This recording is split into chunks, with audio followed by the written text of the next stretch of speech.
Test 1. You will hear a number of different recordings and you'll have to answer questions on what you hear. There will be time for you to read the instructions and questions, and you'll have a chance to check your work. All the recordings will be played once only. The test is in 4 sections. At the end of the test, you will be given 10 minutes to transfer your answers to an answer sheet. Now turn to Section 1. Section 1. You will hear a telephone conversation between a travel consultant and a customer.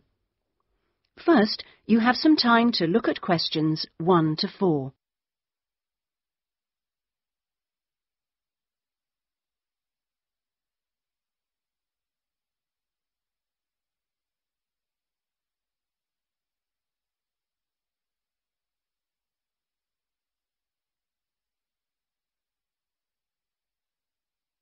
You will see that there is an example which has been done for you.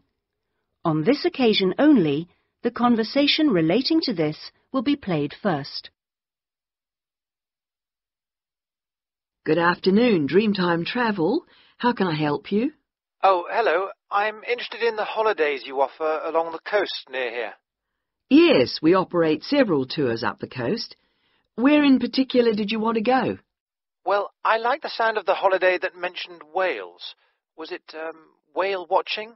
Oh, that's our Whale Watch experience. It's very popular, and it's based in a lovely little town with nice beaches.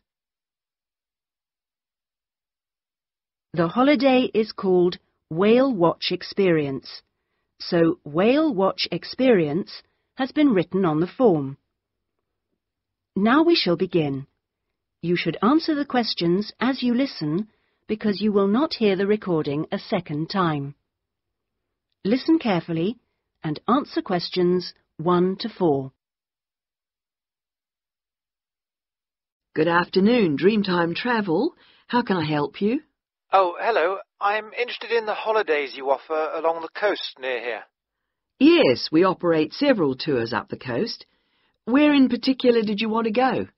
Well, I like the sound of the holiday that mentioned whales. Was it whale watching? Oh, that's our Whale Watch experience. It's very popular, and it's based in a lovely little town with nice beaches. Oh, right. And how long does it last? It's 2 days. That includes 4 hours travel time each way from here. Good. I don't want to be away any longer than that. So, is that by coach? Actually, it's by minibus. We like to keep those tours small and personal, so we don't take a whole coachload of people. In fact, we only take up to 15 people on this tour, although we do run it with just 12 or 13. Oh, right. So, do you run these tours often? Well, it depends on the time of year. Of course, in peak times, like the summer holidays, we do them every weekend, but at the moment, it's usually once a month at most. And when is the next one going? Let me see. There's one in 3 weeks' time, which is April the 18th, and then we don't have another one until June the 2nd. All right. And is April a good time to go? Pretty good, though the really good time is later in the year. I have to say, though, that the whale sighting is only one of the many things offered. Really? Yes, the hotel itself where you stay has great facilities. It's called the Palisades. The Paris what? No, it's actually the Palisades. Pallissades. It's right on the main beach there. Oh, I see. All of the rooms have nice views, and the food is really good there too. Oh, right. Before you hear the rest of the conversation, you have some time to look at questions 5 to 10.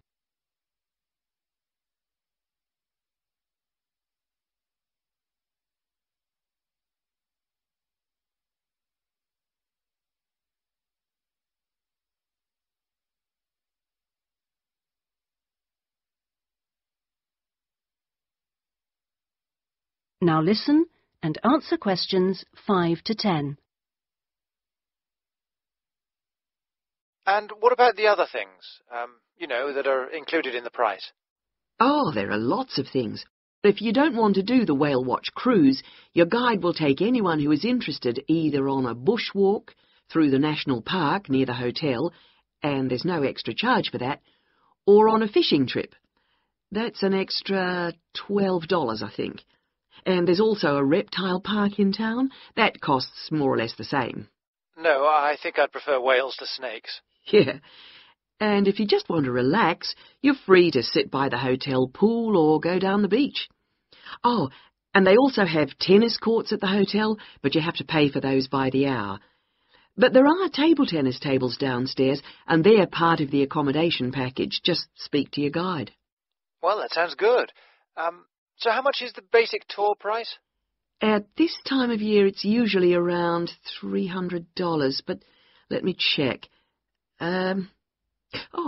It's actually $280. And the next tour, are there any places on that one? How many people is it for? There are 2 of us. Yes, that should be fine.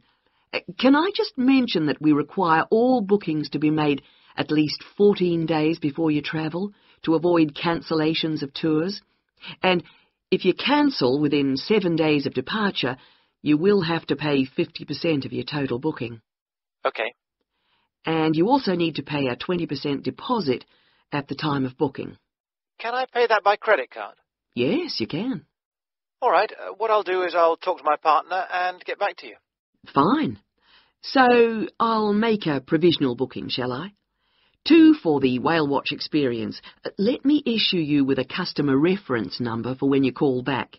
Do you have a pen? Yes. Okay. It's 39745T. That's T for Tango. When you call back, ask to speak to the tour manager. That's me, Tracy. Fine, I will. That is the end of section 1. You now have half a minute to check your answers.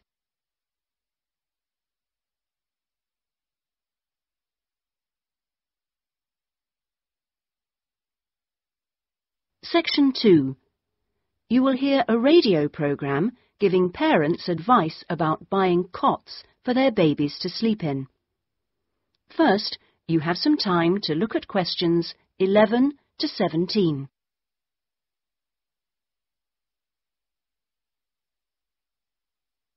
Now turn to section 2.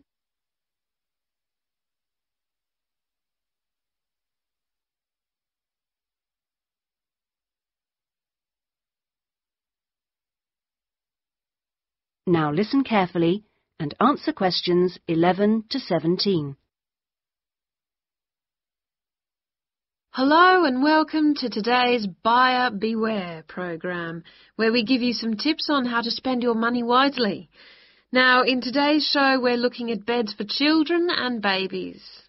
Let's start by looking at baby cots. That's for children of up to 3 years old.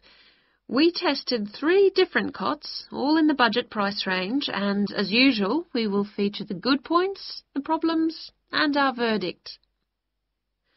The first cot we looked at was by BabySafe, and it had several good points to recommend it.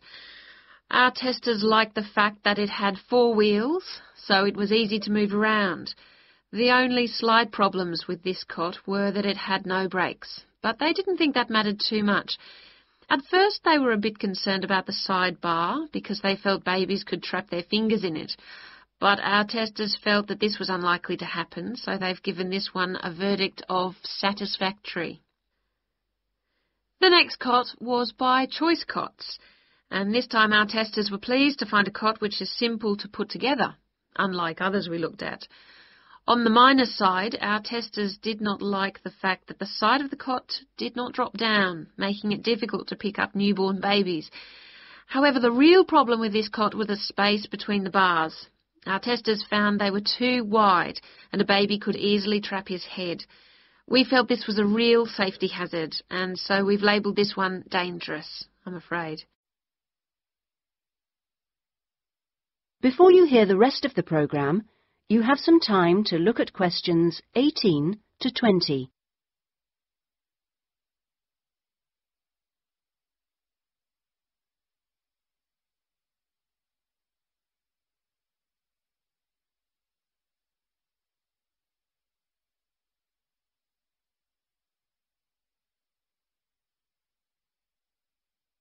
Now listen and answer questions 18 to 20. And finally, better news for the Mother's Choice cot. This cot was slightly different in that although the sidebar did not drop down, the base could be raised or lowered into 2 different positions, making it safe as well as convenient. The negatives for this one were quite minor. The only niggle everyone had was the fact that it has no wheels, and the only other problem anyone could find was that there were pictures, which were simply stuck on and so could easily become detached. The makers have now promised to discontinue this practice. As this cot will then be safe in every way, we have made the Mother's Choice cot our best buy. Congratulations, Mother's Choice. So what features should you look for in a baby's cot? Well, obviously, safety is a very important factor, as well as comfort and convenience. We recommend that if you are buying a cot, do make sure that any metal present is not rusted or bent in any way. You should ensure your cot has only rounded or smooth edging without any sharp edges. This is especially important for wooden cots. And now, on to beds for toddlers. That is the end of section 2. You now have half a minute to check your answers.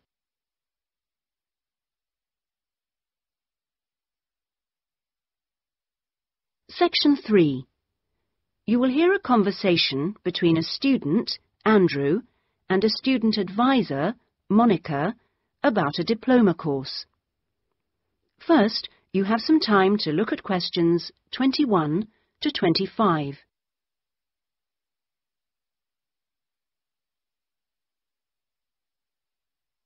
Now turn to section 3.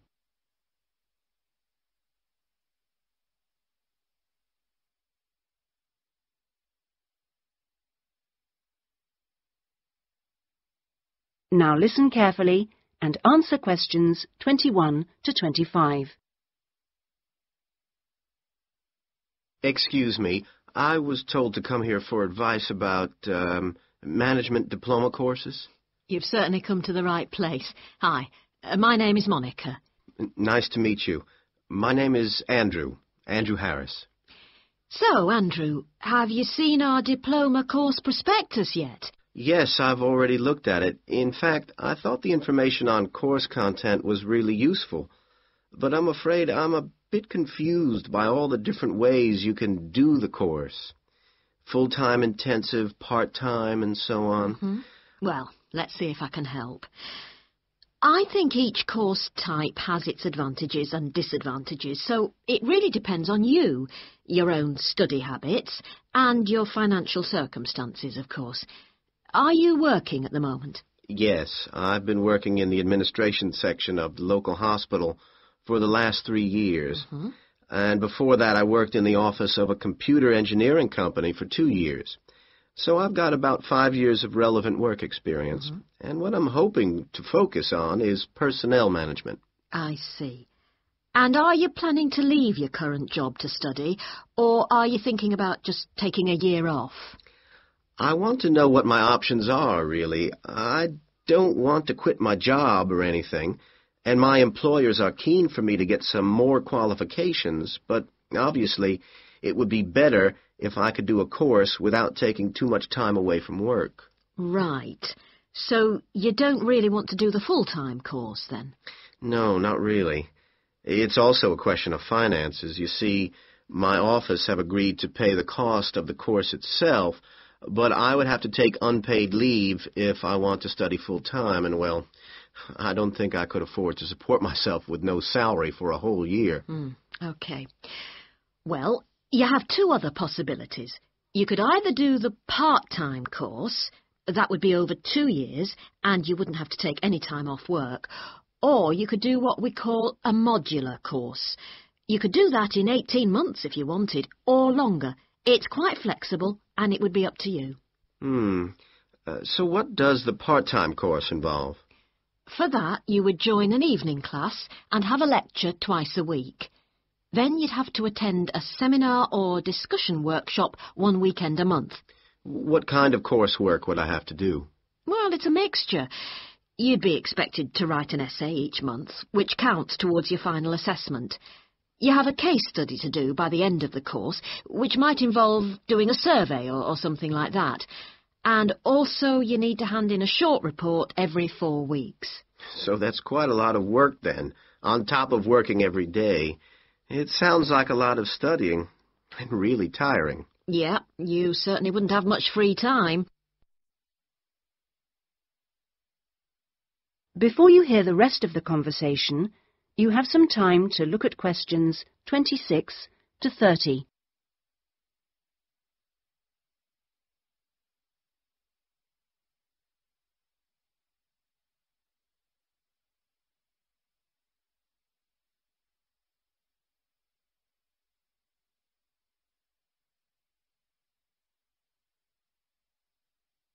Now listen and answer questions 26 to 30.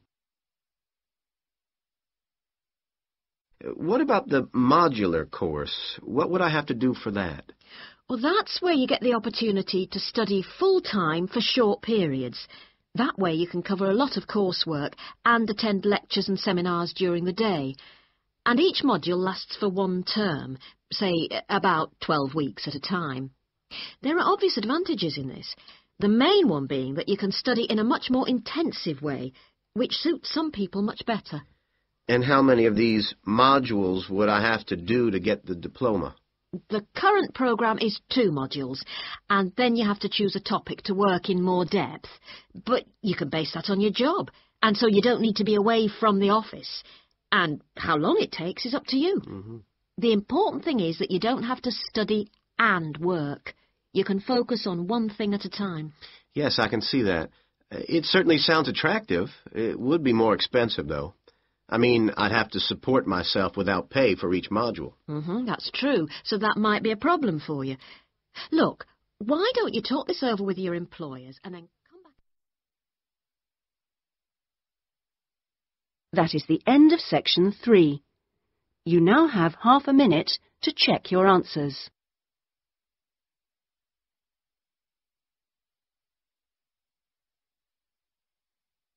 Section 4.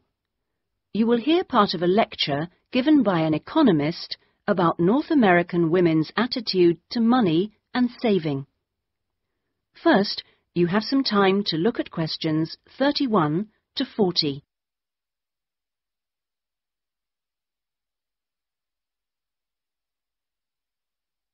Now turn to section 4.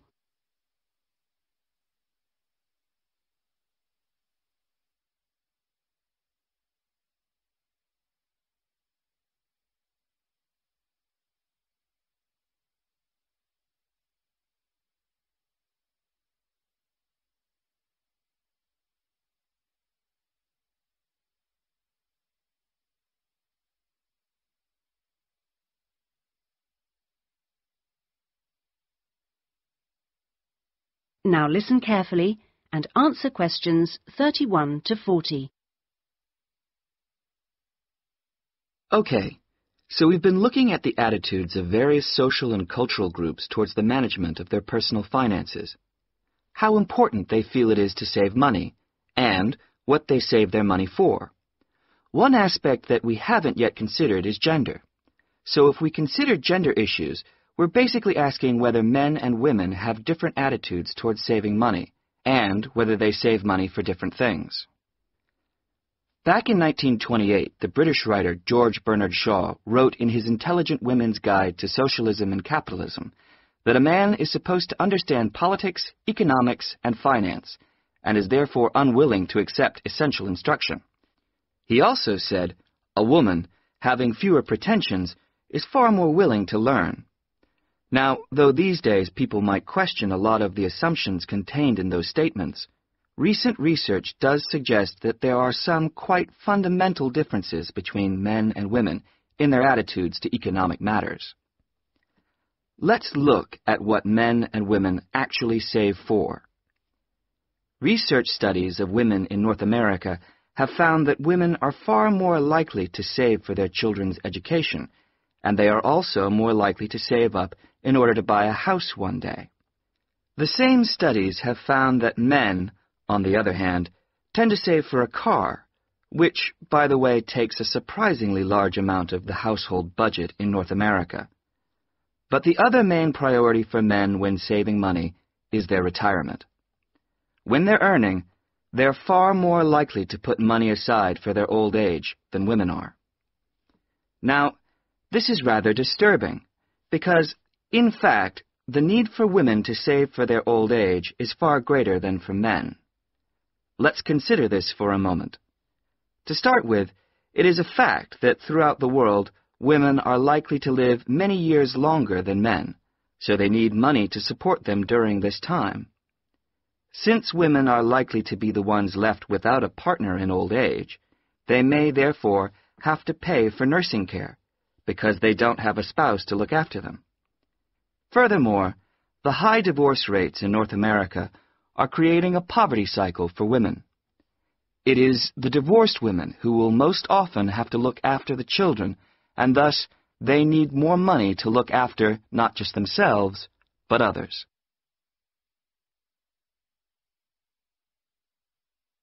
So what can be done about this situation?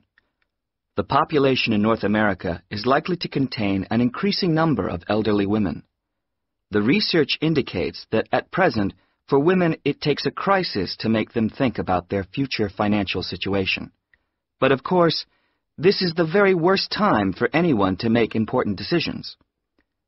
Women today need to look ahead, think ahead, not wait until they're under pressure. Even women in their early 20s need to think about pensions, for example, and with increasing numbers of women in professional positions, there are signs that this is beginning to happen. Then research also suggests that women avoid dealing effectively with their economic situation because of a lack of confidence. The best way for them to overcome this is by getting themselves properly informed so they are less dependent on other people's advice. A number of initiatives have been set up to help them do this. This college, for example, is one of the educational institutions which offers night classes in money management, and increasing numbers of women are enrolling on such courses. Here, they can be given advice on different ways of saving. Many women are unwilling to invest in stocks and shares, for instance, but these can be extremely profitable. It is usually advised that at least 70% of a person's savings should be in low-risk investments. But for the rest, financial advisors often advise taking some well-informed risks. Initiatives such as this can give women the economic skills and knowledge they need for a comfortable, independent retirement. The increasing proportion of elderly women in the population is likely to have other economic consequences. That is the end of section 4. You now have half a minute to check your answers.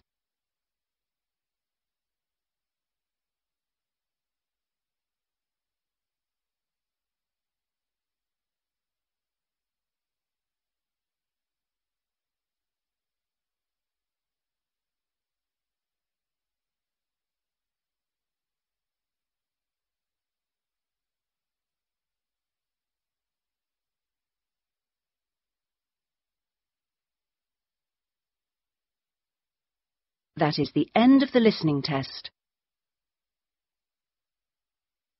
In the IELTS test, you would now have 10 minutes to transfer your answers to the listening answer sheet.